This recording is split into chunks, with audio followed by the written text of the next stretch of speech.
Welcome to another episode of Your Life Simplified. I'm Scott Sturgeon. On today's episode, we're going to have kind of an interesting episode. I'm really looking forward to the conversation. Our guest today is Kevin Ward. He's a senior wealth consultant with Mariner Wealth Advisors. So really his day-to-day is familiarizing and introducing prospect clients to Mariner Wealth Advisors and the breadth of services that we have.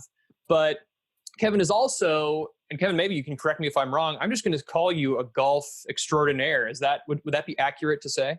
Yeah, internally at Mariner, we call our wealth advisors wealth quarterbacks. And I like to refer to myself, whether you want to call me an extraordinaire or a golf quarterback. That's kind of my passion outside, nights, weekends, mornings, which makes for long days. But I've really spent a lot of time in the game of golf since being a kid. And it's kind of my way to give back to the local community and golfers of all ages and skill levels. That's really cool. And Kevin, so basically you started I'm assuming very young, and you had kind of I would call it kind of a storied career. And that obviously that continues with kind of what you're doing with the golf stable and your podcast. We'll get to that in a little bit, but you want to kind of give a background or kind of an introduction on you and kind of how golf has been with you for, I would say, really the majority of your life.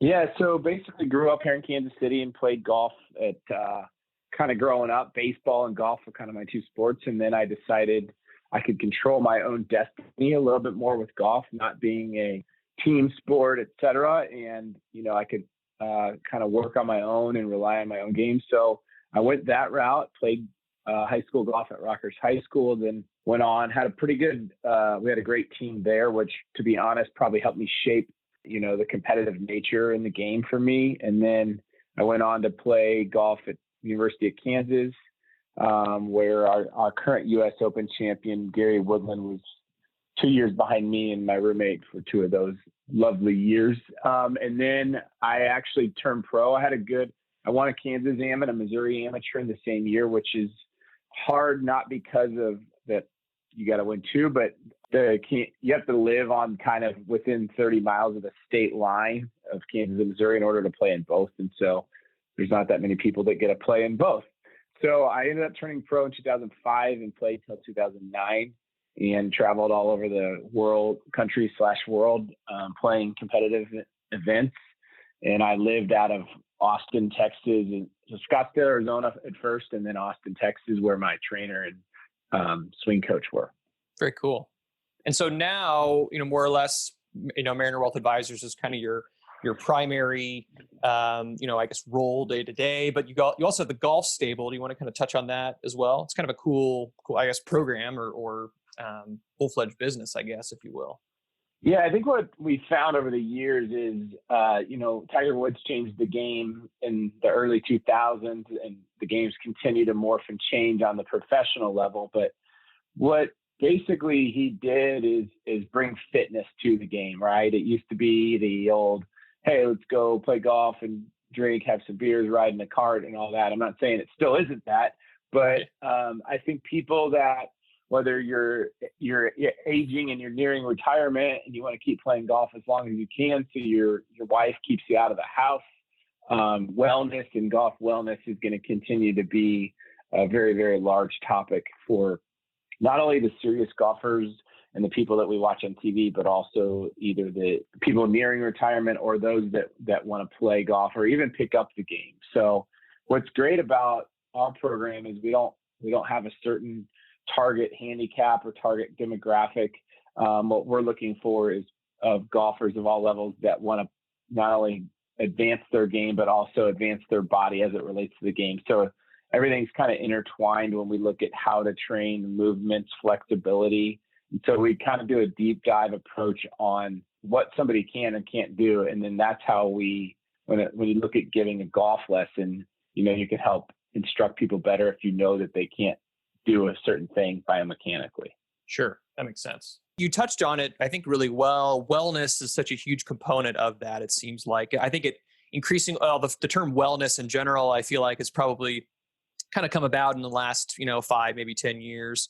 I think people just in general in society kind of view, what they eat, how they live, how they sleep, how they, go about certain things in a much more analytical way, maybe, if you will, and kind of dissecting a lot of the elements within that as it pertains to your health. And it seems like that's essentially what you guys are getting at is what are the mechanics, what's the form look like specifically, and if you have physical limitations, how do we kind of work around that to tailor your golf game to be the best that it can be? It's very interesting. Yeah, and I think too, it's just with technology now, whether it's stuff centered around, a lot of, if you turn on the golf on a weekend, you'll see everybody has a strap on their wrist. Well, that's this strap called Whoop, and people basically can not only, they can measure their training, they can measure their sleep, they can measure their several different parameters centered around their wellness and their body, right? And so, and I think since COVID, some of these players have detected some changes in their sleep and some changes in their respiratory rate and help them catch COVID. So again, I think with technology and wellness and everything, it's just crazy how the game will continue to morph, not only on the professional level, but just in general as well. I don't doubt it. I tell people all the time, it's like we're living in the future. You have a band on your wrist that can tell you how you slept the night before. But regardless, the wellness component is huge, and I think that's one of the themes I kind of wanted to highlight as kind of we had our conversation, and specifically kind of as we look, across the spectrum of golfers, whether you're a scratch golfer, you've been doing it for years, or maybe even so specifically to those who are kind of just getting started, for people even maybe who don't even play golf, just in your opinion, you've done it your whole life. What do you think about the sport that's so appealing to such a broad audience? Yeah, I think it's just something that all levels, and what's been cool for me growing up is some of my best friends, that I'm still buddies with. I was playing golf when I was 15 that were 45 or 50 now or then. And so I just became buddies with them over time. We have a common bond, and, whether that's golf or cycling or, whatever the activity is, that's kind of what's great about the game where, you hear all the time, people that grew up with, I should have played golf earlier. And I think what's great is you can spend 4 to 5 hours with somebody on a course, hanging out, getting their somewhat of undivided attention where you're just never going to get that anywhere else. And so I think that's the allure.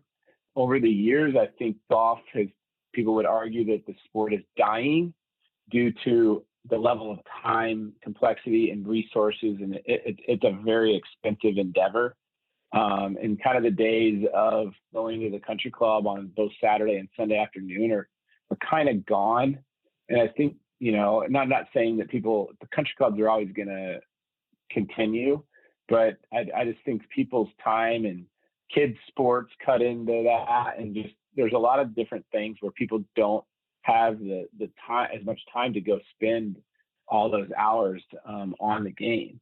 And, that's kind of the other thing, that the entertainment side of the game has become something that's been kind of how people might stay in the game more, right? So, we have a golf podcast called Golf Underground. Well, there's dozens of podcasts out there right now. And I think that's where people stay in the game. They get their information. They continue to learn about how to get better, or just that's their way they stay. Also, Top Golf has been a great thing for the game in terms of getting kids or people that are more of a novice or beginner into the game, or at least exposed to the game in kind of more of a bowling alley settings. But I think with the advent of COVID, to be honest, I think the game the rounds played across the board at every golf course are through the roof right now. Yeah, Kevin's a great point. I kind of heard the same thing, more or less, that golf courses, I know specifically in Kansas City, but I'm sure across the country, that tee times are getting filled up weeks in advance, just because when you think about social activities you can do outside, or just social activities, period, golf seems to fit all of the parameters of socially distant. You're outside. At least you're getting some exercise instead of. We were talking before. I'm in my basement every single day working. Being outside with friends is a great opportunity, and golf really certainly affords that right now, probably unlike any other activity. Yeah, I think it's just great for people to be able to get out, get fresh air, take off some steam. Also, with a lot of people are clearly traveling less, right? So their work week might have been a 3.5 day, at in a certain city, and now they're traveling for 1.5 or 2 days. Well, now that they're probably working from home, so that opens up some personal time off. Also, people's commutes are down, so now that gives them time maybe before or after work to get out. So I think there's several things that have kind of brought people back into the game during this pandemic that I think is pretty cool. And I think that there's a lot of people that, hopefully will stick with it and, keep playing and keep trying to get better, and it's a game that, just like in life, it's probably one of the most humbling games or sports out there, just because a lot of people have the ability to hit a good shot, and that's what keeps them coming back. Absolutely. It's just interesting you bring that up. I had posed to some buddies of mine I talk to on kind of a weekly basis, saying in advance, I'm going to do this podcast recording. What are some thoughts? They play pretty regularly, at least probably once a week. One of the questions that came up, I think you hit on the straight shot concept. I guess the question that I wanted to allude to is, if you're just getting started, or you're just like an introductory golfer, maybe you're listening to this podcast, you're just kind of curious. What do you think is the best way to get into golf? If especially now, given kind of where we are societally and with the opportunities to get out, golf kind of is a good option for that. If you were yourself now and you'd never played before, knowing what what do you think would be a good way to kind of get into it, if that makes sense? Yeah, I think the biggest thing is finding an advocate or finding a local club professional or PGA professional and taking lessons and getting into the game that way. Again, I think what we try to do is give people advice, right? When they're starting to pick up the game, where, somebody comes in all the time wanting to buy clubs right away. And I'm like, you don't need new clubs yet. Let's not spend thousands of dollars on clubs until you know that you're going to stick with this, for starters. And then also your technique and your fundamentals will change. So I would say finding somebody and getting some lessons, and whether it's, group beginner lessons or whether it's individual, just finding somebody that's more of an advocate to help you progress along.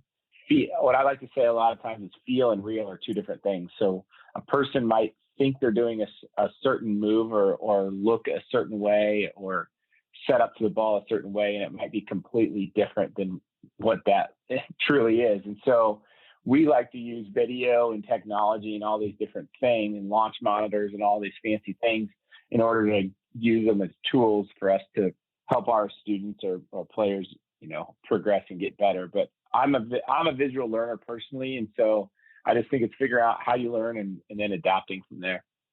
That makes sense. I think when you look, any sport that's played nowadays, there's tons and tons of film and analysis that goes into it. I think you're exactly right. It makes total sense that if you're, for your own golf game, that's probably going to be one of the better ways to improve your skills over time, is kind of self-analysis, and getting video and statistical data on that is gotta be helpful. And you look at kind of the foreigners, or kind of the Ryder Cup, which is the Ryder Cup is the U.S. versus Europe, right? And Europe has dominated the Ryder Cup over the last, let's call it decade or more. And I think large part of that is us. I think is our society here. We sometimes cut corners or skip things, and when we cut corners in the game of golf, or aren't diligent on a practice schedule, or aren't don't learn how to grip the club properly or set up to it properly or align properly, those things, you're not going to perform as well on whatever level you're doing. And so I just think the attention to detail, and maybe coupled with a little bit of the technology and grit, is kind of why we might be behind here in America. But again, there's obviously a lot of talent and great players that have come along here in America as well. That's really interesting. I think about my own golf game, which is admittedly not good. And I'm just kind of like thinking through what I would personally stand to gain from, I think even if you played for several years, just kind of breaking things down from an outsider's perspective. Like you said, it's so easy to just kind of show up. You haven't played in forever and just kind of hack away. But kind of that self-reflection almost is, I think, kind of what, if you want to take it up over the long term and get really good, just my thoughts, I guess it makes sense to do that kind of self-analysis. And also it's just a matter of getting the time to go out and do it. It's like anything else. The more you do it, maybe the better you get. Yeah. And, I think too, it's kind of like a lot of these people that come to me, they'll say, I want to kind of come back every week. And I'm like, no, you don't need a lesson a week or your kid doesn't need a lesson a week. You don't need to go see a sales coach or your mentor, every single week to check in. But and again, everybody's a little different on timing, but whether it's twice a month or once a month, what we try to do is just help give people the roadmap. And what I try to do is help people to own their own code is what I call it. Right. And so whatever makes you tick, or however you go about making changes, or if you know that you need to do A, B, and C in order to hit the best shot you can, then you can go back and self-correct. And so again, what we try to do is make people's dollar kind of go the longest in terms of, so that they're not spending an exorbitant amount of money coming back and time again for lessons, et cetera. Sure. So let's say you've started, or maybe you've just taken it up, you've got a couple lessons under your belt, or you've played several rounds, and you're starting to see some improvement in that entry level skill area. What do you think are the most kind of common errors that you see from players, or even within intermediate level golfers? And I don't know whether it's form or mood or kind of how they approach the game. Are there certain things that you see that's kind of a commonality or common trends among those of mistakes they're making, if that makes sense? Oh yeah, there's so many. I would say starting, everybody wants to hit the driver and work on that, which I'm not discounting. I'm just saying that what I like to tell people is start at the green and work back, right? So I see a lot of beginners that are terrible at putting. I see a lot of people that don't know how to chip or pitching or bunker play, et cetera. And so what I like to say is figure out and develop a short game and learn how to get the ball in the hole from within 30, 40 yards of the green. What most people don't realize is north of 50% of your shots come within 50 yards of the hole. So that's what the guys on tour that people are watching on the weekends are doing. That's where they're spending a lot of their time. And that's what I think kind of a beginner should do. And then clearly, obviously, you need to develop a better golf swing, better fundamentals, et cetera. But I think that is a great starting point. It's really learning and diving in on developing a short game. Sure. Makes perfect sense. Thanks again for downloading this episode of Your Life Simplified, which is produced by Mariner Wealth Advisors. And at Mariner Wealth Advisors, we're here to serve as your advocate. We help people chart a course to reach their personal and financial goals so that they can have greater peace of mind that may lead to a more fulfilling life. We do this by always putting our clients first. Because as fiduciaries, we're required to provide guidance that's in the best interest of clients, not in the best interest of a company or shareholders or anyone else. So as you listen to this podcast and have questions about maybe your own financial situation, or would simply like a second opinion, or even you have an idea for a future podcast, please go ahead and email us at podcast@marinerwealthadvisors.com. If you found the information on this podcast valuable, please go ahead and share it with a friend or family member that you think might benefit from this information. And please don't forget to subscribe to this podcast so you don't miss an episode. Thanks for listening, and now back to the episode. I think just as a follow-up, I was mentioning some friends of mine I'd talked to. The question they came up with immediately was, maybe you're that intermediate golfer, or even for beginners, you hit that really bad shot, you hook it, into the woods or whatever, or into the sand. For you personally, how does your mindset, when you start playing, does it change from, just Kevin out on the street versus Kevin on the course, in how you kind of, approach the mentality of playing golf, whether it's kind of letting bad shots go or kind of forgetting about, mistakes you've made, or focusing in? Is there that kind of mental aspect? Is there kind of an approach that you have to that? That's probably the hardest part of the game, to be honest. The thing that has to be worked on the most, whether it's me or any level of golfer, I think there's so much that goes on in people's lives unless they're solely committed to playing golf, which 99.99% of us aren't, that, when you get to the course one day, you might be thinking about work or the day you had or what you got coming up or family items or whatnot. So I think the global overarching problem is the game takes so much time, is so difficult, and a lot of times people's expectations do not match reality, and the time that they've put in, they're different than, people put in hours and hours on a job and get minimal results, right? Same thing with golf. You're going to put in hours before you even sometimes see any results. So I think that's one thing. And then, but yeah, I think for me, when I'm in terms of the mental side, is when I'm kind of focused on just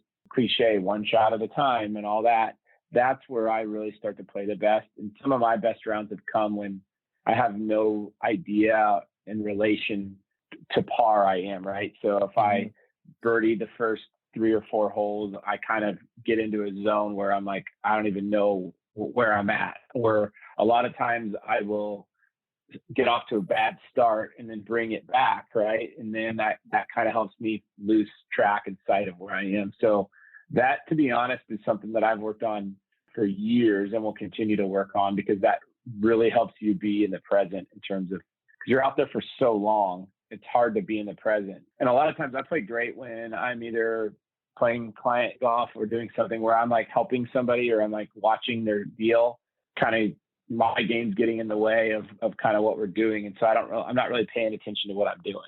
Yeah. I forget, and I've said this a lot, but somebody was on TV the other day saying, I think it was Phil Mickelson. It was an interview that he was on with Faraday. He's like, there's 2 ways to be really good at this game. You can be really, really, really dumb and not know how to get in your own way. And what he means by that is, you don't have to, you just kind of react and do things, right? Tee ball, hit ball. Or you can know just about everything there is to know about the game, your game, and how they all intertwine and what makes that tick. And so there's players that are out there on TV that, are extreme cases of that. I would put a Bubba Watson where he just kind of steps up and hits it into one bucket of just kind of not getting in his own way per se. And then, a Tiger would be kind of the other extreme where he's more of a student of the game per se. Interesting. I had never even thought of that kind of dynamic. That's interesting. I think it was kind of poignant. You mentioned being kind of a golf quarterback at the onset of our recording, just because it kind of harkens back to that point you made about like one shot at a time too. Because I think you see interviews with NFL quarterbacks, many of whom are very, like you mentioned, very much students of the game, probably the really good ones, very much students of the game, analyzing game film of opponents and things like that. But what they talk about a lot is that when they throw an interception in a game, regardless of what the outcome of the play is or how it impacts the game itself, the next play, they've just completely forgotten about it and they're focused on whatever they need to do at that time to score. So I think you touch on a lot of different points, but I think it all kind of makes sense when you think of it in the aggregate, and that, you kind of just have to find your game at the end of the day to see what's going to be the best fit for you. And, obviously the amount of time that you can commit to doing so. Yeah. And you look at let's kick on Patrick Mahomes at the Super Bowl. Well, he didn't have that great of a game initially, and there were some things that were going, the wrong direction per se. And again, he's the one that wants to have the ball when the game's on the line. He's the one that wants to have the ability to thread that ball in there, between a couple defenders in order to have a chance to win or put his team in a position. So I think same with golf is if you get somebody that missed the putt, they're going back, the best are going back into the next hole or the next round saying, all right, I'm the best putter in the world, or, hey, I'm going to make this or whatever. Mm-hmm. And I think that mentality is kind of what helps people become great. And again, I think the way people think out there, it doesn't matter their level or their expertise, the way people kind of approach things and pre-shot routine and all that are a big deal. Makes total sense. You just got to play your game, I guess. At the end of the day, that's all you can kind of do. All great points, Kevin. I think as we kind of round out our episode here, I had one question. Wanted to make sure we touched on. You mentioned, that a lot of time, or maybe it used to be common for people to play, Saturday and Sunday afternoon, whether at the country club or whatever course. But just with demands from, whatever it is in society, whether it's family, demands from work, or kids sports is a great example. But golf, I think can be a family activity. Do you have any thoughts on that in general, or best practices that you see from players who are able to kind of incorporate their family into their game and make it an activity that everyone can do regardless kind of age? Yeah, I think there's several things. I think one, clearly kind of the beginner or just having fun with it, the whole Top Golf thing, or kind of going that route, or grabbing the family and going to the driving range is great. And I think that's kind of clearly shown that there's a lot of interest there from an entertainment standpoint. I think too is getting, husband, wife out together, and again, I've heard many wives say, I don't want to play golf with him. And I've heard many husbands say the same thing. So that's a whole nother story. But I think that's something, a unique bond that I see a lot of couples have. And then, clearly getting a family out for an afternoon stroll or 9 holes or whatever is something that's pretty cool. My sister does a lot with her kids and getting them out. So that's unique in nature. I think another thing too, on this more the serious side, is, when I have junior players or high school kids come in and train, I encourage their father to come with them. And so they accompany them, or they'll train together. So 3 or 4 days a week, they might come in and work out and do golf specific training together. And I think that's a unique kind of thing from a family perspective.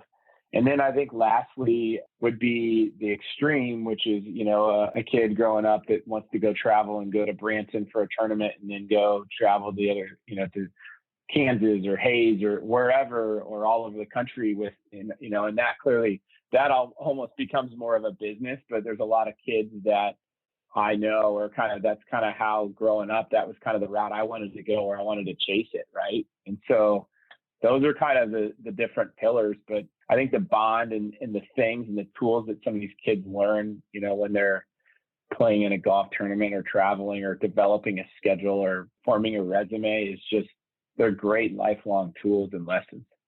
I don't doubt it. It's and opportunities, it seems like, for family involvement on whatever of those avenues amateur or even a grown-up golfer is going to pursue. That there's lots of different opportunities to get your family involved, to make it very much a family activity, and something that you can build bonds from over time, which I think is, for a lot of people, it's probably what you would hope is a kind of an ultimate goal.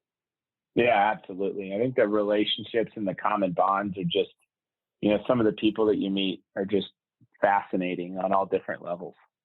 Kevin, absolutely. All great points. So again, I want to thank you so much, for taking the time to sit down and kind of talk through a lot of this stuff. I know that, for our listeners, I'm sure there are those who have never picked up a golf club in their life, or those who have been playing for 20 to 30 years. So all great points, I think, applicable to really anyone, who's listening. So I certainly appreciate it. And as we kind of round out our time together, one of the questions we always ask our guests, regardless of whatever the topic is what is the biggest financial lesson you've ever learned?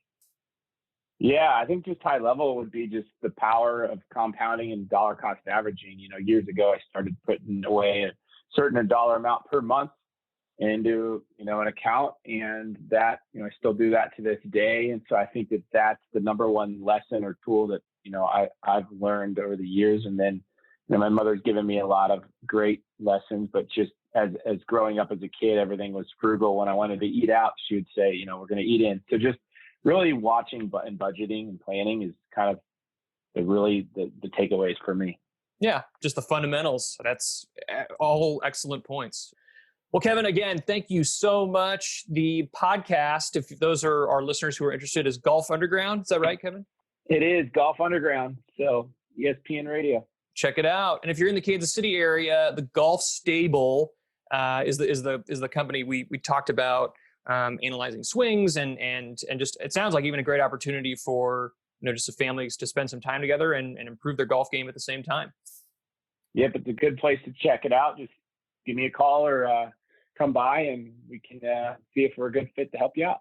Very cool. Well, Kevin, thank you again. For those of our listeners who have any feedback or thoughts on our episode, we couldn't encourage you enough to reach out. We're always listening for new ideas or things that you want to hear about. If you have any of those thoughts for new episodes or suggestions, by all means, reach out to us at podcast@marinerwealthadvisors.com. Kevin, thanks again. Thank you for the time. Absolutely, Kevin. And to our listeners, thank you for tuning in.